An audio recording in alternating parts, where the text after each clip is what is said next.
On an autumn afternoon in Massachusetts, Rebecca Foster sat in her living room watching the final fitting of her daughter Emily's wedding dress.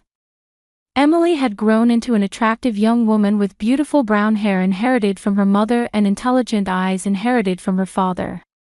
"What do you think, Mom?" Emily asked, spinning around in front of the mirror. "Perfect, Emily. You're truly beautiful," Rebecca answered with tears in her eyes. In all the years she had watched her daughter grow up, there were few moments as happy as this one. Light footsteps could be heard from the kitchen. Mark came carrying 3 mugs of homemade hot chocolate. He was an impressive man with silver hair and a gentle smile, successful as an investment consultant.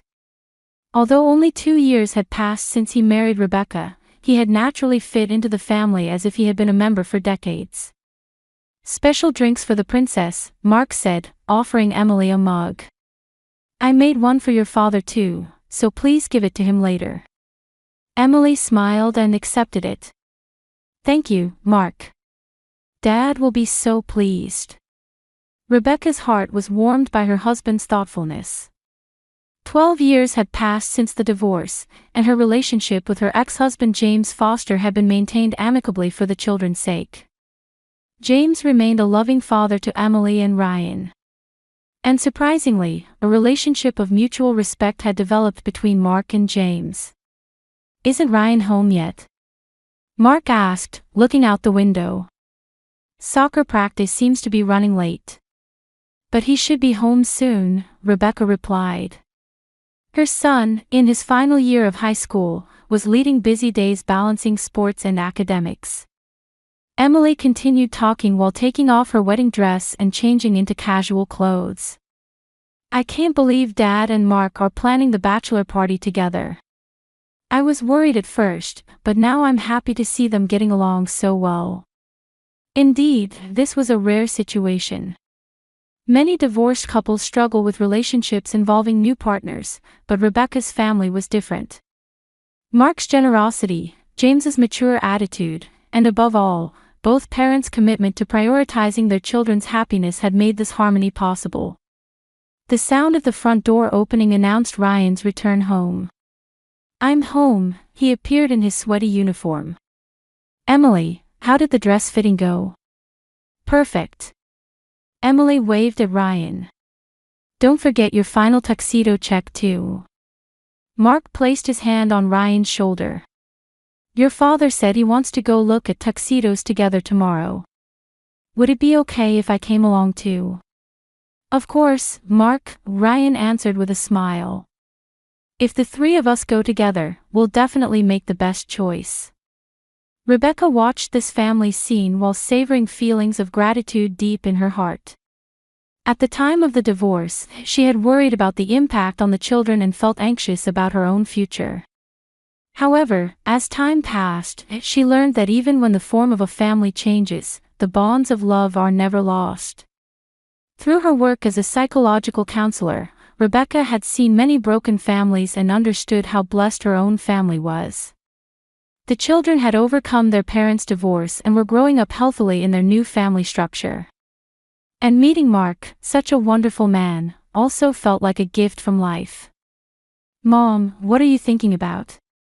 Emily asked, noticing her mother's expression. "I was just thinking about how happy we are," Rebecca smiled. "Your wedding will be the beginning of a new chapter for our family. And it's also proof of the bonds we've built together." As dinner time approached, the whole family gathered around the dining table. Mark helped with cooking, Emily and Ryan set the table, and Rebecca made final confirmations for tomorrow's wedding. There was the ordinary but warm and happy daily life of a family. In early October, 3 weeks before the wedding, Rebecca's house was in the midst of bustling preparations. On the living room coffee table, reply cards from wedding invitations were piled high, and Emily and Rebecca were carefully checking them one by one. "Mark's idea for welcome drinks is really wonderful," Emily said while organizing the reply cards. "He truly understands our family well." Rebecca smiled. Mark had been providing more active and creative ideas for the wedding preparations than even her biological father would have. His meticulousness as an investment consultant and his warm personality that valued human connections were fully displayed during this preparation period. He's truly thoughtful. He loves you children as if you were his own, Rebecca answered with heartfelt gratitude. From the kitchen came the voices of Mark and Ryan discussing the seating arrangement for the venue. Mark was drawing a floor plan of the venue on large paper, working with Ryan to consider the placement of each table. Would here be good for Grandpa and Grandma, where they can hear the music easily? Ryan suggested, marking with a pencil. That's a good idea, Mark nodded with satisfaction. Let's also arrange for your father's parents to sit where they can see Emily well. We want the whole family to enjoy this special day. Rebecca was once again moved by Mark's thoughtfulness as she listened to their conversation. He wasn't just staying in the role of stepfather, but was demonstrating true leadership in considering the harmony of the entire family. In the afternoon, James appeared as promised. The relationship with her ex-husband had been maintained well after the divorce, but since Mark joined the family, an even more constructive cooperative relationship had been built. The sight of three adults working together for the children's happiness was praised by those around them. There's a final confirmation from the florist about Emily's bouquet, James said, taking out documents. It looks like the combination of white roses and baby's breath will turn out just as you hoped. Thank you, Dad, Emily hugged her father. The florist you chose gives us really wonderful ideas. Mark also placed his hand on James's shoulder. Thanks to your connections with the florist, we'll have truly beautiful arrangements. Emily is lucky. Rebecca watched this scene with complex emotions in her heart. It was a scene she could never have imagined 12 years ago during the divorce. At that time, she was hurt, angry, and desperate. But now, three people were cooperating to support Emily's happiness. She felt the mystery of life and the healing power of time. The final check of the sound system is done too, James continued. Emily's music list is perfect. Especially the first dance song, it's going to be really moving. Emily smiled shyly. I chose it together with my fiancé David. It's the song that was playing where we first met. It'll be a wonderful memory, Mark said warmly. A new chapter of your love story is beginning. That night, Rebecca sat alone drinking evening tea, reflecting on the days that had passed. Through her work as a psychological counselor, she had seen many family difficulties. Divorce, remarriage, stepfamily problems, children's adaptation difficulties, she had faced countless complex situations. But her own family had been fortunate. Mark came down the stairs and sat beside her. What are you thinking about? I was thinking about how blessed we are, Rebecca took her husband's hand. Everything became perfect when you joined our family. Meeting you and the children has been the best thing in my life, Mark answered gently. Emily and Ryan are truly wonderful children. James is an admirable man too. I'm deeply grateful to be included in the family bonds you've built. The next day, a final preparation meeting was held. Emily, Ryan, Rebecca, Mark, and James all gathered together to confirm the wedding details.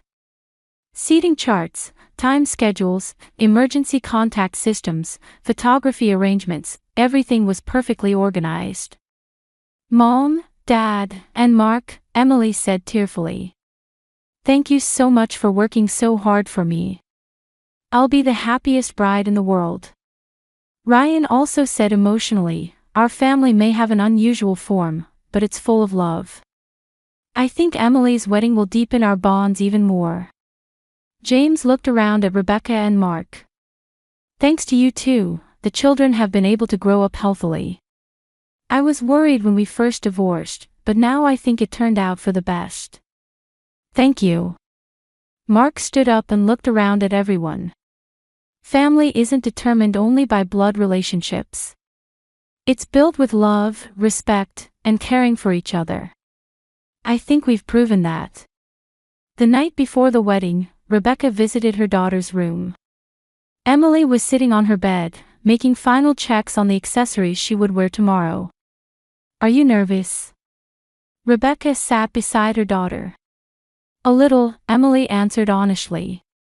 But I'll be fine because my whole family is supporting me. Mom, I'm really glad you remarried and Mark became part of our family. And that Dad and Mark get along so well. We've all worked hard for you and Ryan's happiness. Rebecca held her daughter's hand. Tomorrow will be a special day for our family. A new family will be born, and our bonds will become even stronger. That night, Rebecca went to sleep with deep satisfaction and gratitude. Everything was perfectly prepared for tomorrow's wedding, surrounded by loved ones, and she couldn't ask for more. Emily's wedding day was a beautiful autumn day, like something from a picture book. The Massachusetts sky was crystal clear, and autumn-colored trees decorated the venue's garden. The historic Elmwood Manor was a special place for Rebecca's family. It was also a place full of memories where Rebecca and James had once come on dates. At 10 in the morning, Rebecca was helping with the final preparations in her daughter's dressing room. Emily was dressed in a pure white silk dress, shining beautifully like an angel. The moment when mother and daughter smiled at each other through the mirror was one of the most precious moments in Rebecca's life. Mom, I'm truly happy, Emily said, holding her mother's hand. To be able to get married surrounded by such a wonderful family feels like a dream. If you're happy, then I'm happy, Rebecca answered with tears in her eyes. Today will be the most beautiful day of your life. At 1 o'clock in the afternoon, guests began arriving one after another. Rebecca greeted guests at the reception while being moved again by the beauty of the venue. The flower decorations Mark had arranged were breathtakingly beautiful, and the music flowing from the sound system James had chosen wrapped the entire venue in an elegant atmosphere. Mark looked handsome in his tailcoat, like a movie star. He walked around the venue, confirming that everything was proceeding perfectly. Rebecca watched her husband with feelings of gratitude from the bottom of her heart. Rebecca. At the familiar voice from behind, she turned to see her ex-husband James standing there. He was dressed in a navy blue suit, appropriately attired for his daughter's wedding. However, Rebecca sensed something different in his expression. Instead of his usual gentle smile, he wore a somewhat tense, anxious expression. James, thank you for your hard work, Rebecca greeted him brightly. It's a lovely day. Emily has been so happy since this morning. James's gaze was directed behind Rebecca. Mark could be seen making final flower adjustments. At that moment, James's face suddenly turned pale. As if he had seen a ghost, his body began to tremble slightly. James? What's wrong? Rebecca asked worriedly. That man is. James's voice was shaking. Your husband is. Mark approached them. James, thank you for coming today. Emily was looking forward to seeing you. However, when James saw Mark's face, he began trembling even more violently. His face turned completely white, and cold sweat appeared on his forehead. You're definitely. James stumbled over his words. This is our first meeting, isn't it? Mark smiled gently while extending his hand. Let me introduce myself again, I'm Mark Johnson. As Rebecca's husband, pleased to meet you. James stared at Mark's hand without trying to shake it. His breathing became rough, and he was clearly in a panic state. Excuse me, I need to. James suddenly turned his back and began walking toward the venue exit.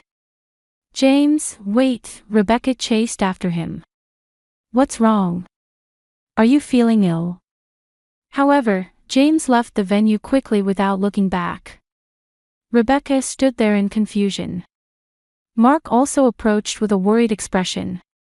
What happened? Mark tilted his head. Was he feeling unwell? The guests at the venue were also confused by James's sudden departure. Emily noticed too and came running over with concern. Mom, where's Dad? Why did he rush out like that? I don't know, Rebecca tried to reassure her daughter. He must have had some urgent business. Don't worry, he'll be back soon. However, anxiety was spreading deep in Rebecca's heart. James's reaction was clearly abnormal. It was as if he felt fear upon seeing Mark. But that was impossible. Mark and James were supposed to be meeting for the first time. The wedding proceeded as scheduled. However, James didn't return. Rebecca tried to focus on not ruining her daughter's special day while worrying. The exchange of vows between Emily and David was beautiful, and the guests were moved. But dark clouds hung over Rebecca's heart. During the reception, Rebecca called James many times, but he didn't answer. Mark sensed his wife's worry and stayed by her side to support her. "It must be some misunderstanding," Mark said gently. "James is a good man. Tomorrow, he'll surely explain everything." Late at night, when Rebecca and Mark returned home, Rebecca's cell phone received a message. The sender was James. "Rebecca, I'm sorry about today. However, there's something I must tell you. I want to meet as soon as possible, in a safe place. I've learned a terrible truth about your husband. For your daughter's sake too, run away now. Your husband isn't the kind of person you think he is. I want to tell you the details in person. Come alone. I'll be waiting at the bench in Waterfront Park tomorrow at 10 a.m. Believe me, this isn't a joke." Rebecca almost dropped her cell phone. Her hands were shaking, and her heart was beating violently. She looked at Mark, who was changing clothes next to her. Her gentle, caring husband, the stepfather who loved the children, the perfect family member. But James's message seemed to say that all of it was fiction. "What's wrong?" Mark turned around with concern. "Oh, nothing," Rebecca answered in a trembling voice. "I'm just a little tired." That night, Rebecca couldn't sleep at all. She read James's message over and over, trying to understand its meaning. However, no matter how she thought about it, she couldn't believe it. Mark was the perfect husband. What terrible secret could he possibly have?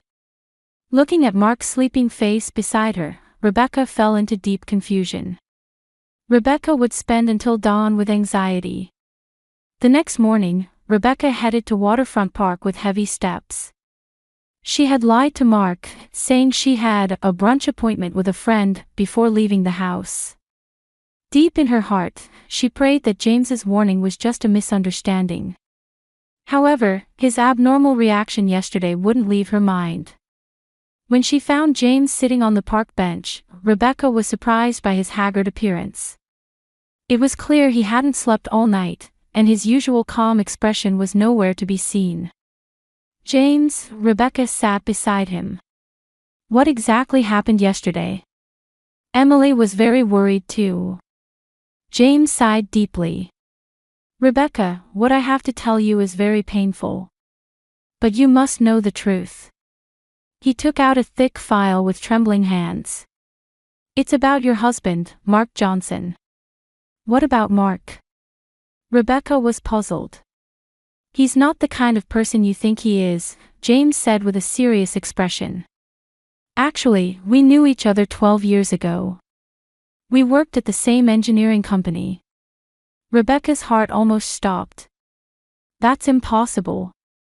Mark is an investment consultant, and you two met for the first time." "He's lying." James opened the file. "Look at this." The first document was an employee roster from Tech Solutions from 12 years ago. There, indeed, were the names James Foster and Mark Johnson listed together. Rebecca stared at the documents in disbelief. "Mark was in the company's IT security department at the time," James continued. "And he had developed an abnormal obsession with you. From the time we got married, he began planning to win you over." "That's ridiculous," Rebecca's voice shook. "Then why did he appear 10 years after our divorce?" James turned to the next page. "Because he was carefully planning. First, he needed to destroy our marriage." The documents contain detailed records about Rebecca and James's divorce proceedings. Evidence photos of infidelity, witness testimonies, financial records, all the materials that had been decisive factors in the divorce at the time were laid out. Do you remember these infidelity evidence photos? James pointed to the photos with a trembling finger. Rebecca nodded with bitter memories. Photos of James talking intimately with an unknown woman, photos of them holding hands and leaving a restaurant. Based on this evidence, she had become convinced of her husband's infidelity and decided on divorce. All these photos were composites, James said quietly. They were fakes that Mark created using his IT skills. I never had an affair. Rebecca was speechless. But there were witnesses too. People who saw you meeting with that woman. Those witnesses were also actors Mark hired. James showed her another document. This is a record from a temp agency at the time. There's evidence that Mark hired multiple people as extras for filming. Rebecca's head was confused. Memories from 12 years ago came flooding back.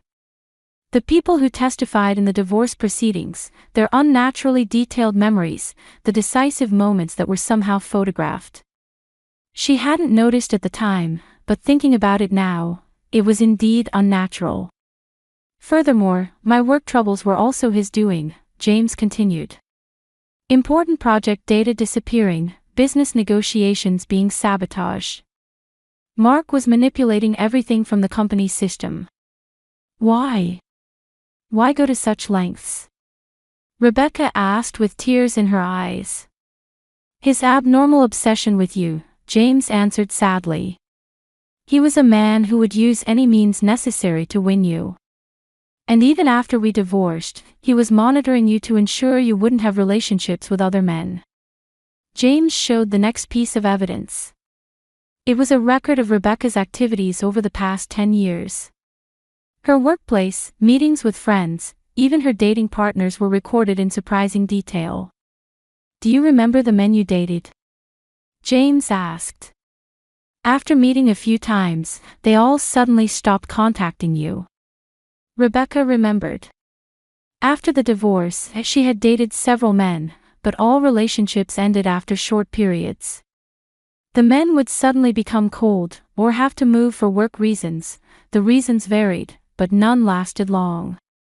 Mark threatened them or harassed them to drive them away from you, James explained. When you became lonely, he appeared at the perfect timing. You're saying he monitored me for 10 years? Rebecca trembled with fear. That's not all, James took out the final documents. Mark created a perfect false identity to get close to you. His career as an investment consultant, his education, all lies. The documents showed Mark's real background. He was indeed a former engineer who had been fired from the company 10 years ago. After that, he hadn't held steady employment and had been making a living through fraudulent investment schemes using multiple false names. I can't believe it, Rebecca held her head. But I've met his work colleagues, and I've seen his office. All staged, James answered. The fake office he rented, the fake colleagues he hired. Everything was cleverly arranged to deceive you. Rebecca thought back over the past 2 years of married life. There were indeed unnatural points.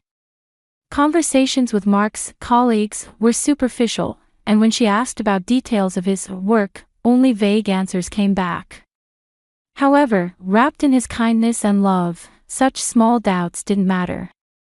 Yesterday, the moment I saw him at the ceremony, I remembered everything, James said with a tired expression.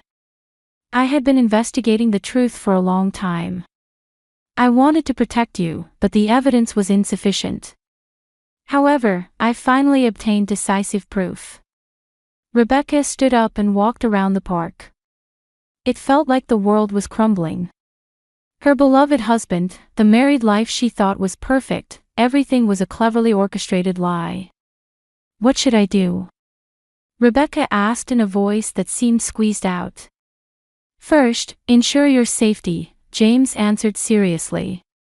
Mark is a man who continued planning for 12 years because of his obsession with you.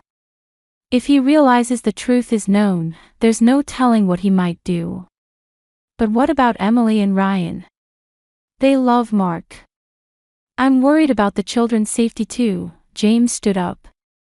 I'm consulting with a lawyer and preparing to take legal action. You should also consult with a trustworthy lawyer. Rebecca was afraid to go home. Could she face Mark and act normally? However, thinking of the children, she couldn't avoid going. Tonight, I'm going to talk with Mark. Rebecca steeled her resolve. I want to confirm the truth. It's dangerous, James worried. Confronting him alone. I'll be fine. I've lived with him for 2 years. If everything really is a lie, I'll know from his reaction. That night, Rebecca sat facing Mark in the living room with trembling hands. Mark, we need to talk. Mark wore his usual calm expression, but seemed to sense something from Rebecca's serious tone. What's wrong? Is there something you're worried about? Who are you really? Rebecca asked in a trembling voice. Are you Mark Johnson who worked at Tech Solutions? At that moment, Mark's expression completely changed. His gentle smile disappeared, replaced by cold, calculating eyes. It was as if a mask had fallen away. When did you figure it out? Mark stood up and looked out the window. Did James tell you? So it was all true, Rebecca said, holding back tears. The 12-year plan, the forged evidence, monitoring me, everything. Mark turned around and looked at Rebecca with a completely different expression. I loved you. I still love you. That's not a lie. Love? You call this love? Rebecca stood up. Destroying my life and continuing to deceive the children? It was for your happiness. Mark took a step closer. James wasn't worthy of you. I could cherish you better. You were happy these past 2 years, weren't you? Happiness built on lies has no meaning. Rebecca backed away. You're sick. You need help. A light of madness appeared in Mark's eyes. You can't leave me. Do you think I know how much time and effort I've invested in you? Rebecca reached for her cell phone, but Mark quickly snatched it away. Going to call the police. We're married. This is a domestic matter. At that moment, the sound of the front door opening was heard. Ryan had come home from school. Mom, I'm home. Rebecca and Mark tensed momentarily. Mark quickly composed his expression, returning to his usual kind stepfather face. Welcome home, Ryan. Mark acted naturally. Do you have homework? However, Rebecca couldn't put her son in danger. Ryan, go to your room immediately. Call your father and have him come pick you up right away. Ryan noticed his mother's unusual state. Mom, what's wrong? Right now, Rebecca said in a strong tone. 3 days later, Rebecca was at a law office. Together with James, she was proceeding with damage compensation claims against Mark. Mark would also be criminally charged for fraud, stalking, perjury, and other crimes. There appear to be other victims who were deceived by Mark's fake investment company, the lawyer explained. As the police investigation progresses, even more crimes will likely be revealed. 6 months later, Mark was convicted on multiple charges, and Rebecca was awarded substantial compensation. Mark's credibility as an investment consultant was completely destroyed, and he was permanently banned from the industry. A restraining order was also issued, and he could never approach Rebecca or the children again. Emily and Ryan were initially shocked to learn their stepfather's true identity. However, as time passed, they came to understand the true meaning of family bonds. Mom, we were deceived, but our love as a family was real, Emily said, hugging her mother. I'm happy that Dad and Mom fought together for us. Rebecca and James didn't reconcile. 12 years had changed them into different people. However, knowing the truth deepened their mutual respect and understanding. We may not have been good spouses, but we can be good parents, James said. Let's continue cooperating for the children's sake. A year later, Rebecca was walking a new path in life. Through her work as a psychological counselor, she was supporting women who had suffered similar harm. She had learned firsthand that true love isn't manipulation or lies, but respecting the other person's freedom and happiness. Emily's married life was going well, and Ryan was looking forward to college with a bright future ahead. Even when the family changed form, they were bound by true love and trust. Rebecca had overcome the pain of the past and found happiness in the true sense of the word.